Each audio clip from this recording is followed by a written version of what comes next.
tadi berkembang oleh masing-masing yang itu mewakili dari sisi suku, agama, ras, dan golongan. Di sini adalah bagaimana supaya penyelenggara negara untuk mengingat agar proses bernegara ini sesuai dengan visi negara Pancasila itu. Yang kedua, kebijakan-kebijakan negara yang hari ini sudah disampaikan, ini tentunya harus bisa memprioritaskan mana kebijakan negara yang dia harus langsung memberikan kemanfaatan dan kesejahteraan bagi rakyat. Dan yang ketiga, ya, dari Bandung ini kami menyampaikan mosi kebangsaan dan ini akan terus bergulir ke seluruh wilayah di Indonesia karena kami ingin terus mengingatkan jalannya negara Indonesia. Nanti selanjutnya rilisnya akan kami sampaikan. Tambahan, Bang Karib, ya, bagi kita yang harus dicatat, diingat, satu, kejadian dalam budaya, dua, dari dalam ekonomi, tiga, berdaulat dalam politik, dan ini yang kadang-kadang sudah terlupakan nilai-nilai. Sebagai manusia, harusnya pertama dia punya rasa malu, kedua dia punya rasa bersalah, dan ketiga dia punya rasa takut. Ketiga ini sudah tidak ada lagi. Artinya bukan manusia kalau ketiga ini tidak termasuk dalam unsur manusia. Itu yang mau disampaikan.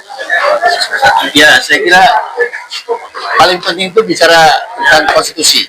Karena konstitusi adalah negara, ya. Jadi tidak boleh karena kepentingan politik atau tekanan-tekanan politik, kekuasaan, perkembangan ekonomi itu mengabaikan semua hak rakyat. Jadi rakyatlah yang berkuasa sepenuhnya, jangan dibalik-balik. Jadi ini kan yang diingatkan oleh founding fathers kita, ya, lewat konstitusi yang dia lahirkan. Dan ini yang semakin lama semakin kabur. Oleh karena itu kita berkumpul dalam rangka mengembalikan itu.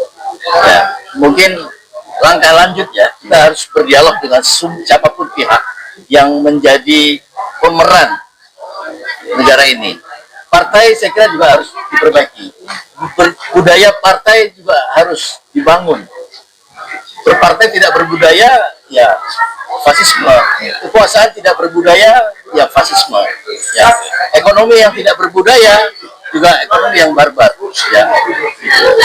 Oleh karena itu, negara ini dilahirkan dalam rangka supaya yang miskin diharamkan, yang kaya dibatasi. Ya, tidak boleh yang kaya semakin kaya, yang miskin semakin miskin. Ya, kita pengen semuanya merdeka, merdeka 100%. Yang sesungguhnya. Ya, tidak bekerja pun kita mendapatkan kekayaan kita, tabungan kita, sumber daya alam kita begitu besar. Saya pernah melakukan penelitian tentang berapa besar penghasilan Freeport.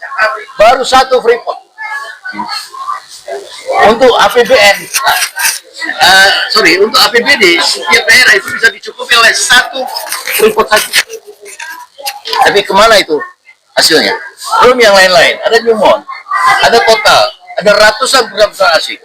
Tidak jelas. Justru tadi dibilang bahwa 80% negara ini dibiayai oleh rakyat. Hanya 10-20% saja dari sumber daya alam yang begitu melimpah. Lalu kemana sisanya? Gitu. Jadi teman-teman semua, ya, kalau kita selesai merasa bahwa sekolah adalah upaya memperbaiki diri, kemudian kita tidak dapat pekerjaan, itulah tanggung jawab negara. Apa yang dilakukan oleh negara kalau kita tidak dapat pekerjaan? Kita dibayar. Tidak bisa dibiarkan. Ya, saya kira ini peringatan buat negeri ini, ya, siapapun yang berkuasa. Kita tidak membenci, tapi kita ingin kebenaran. Saya kira itu tambahannya. Jadi saya kirim ke Kang Bayu ini ya, statementnya, ya, cukup ya. Ya, atur dulu.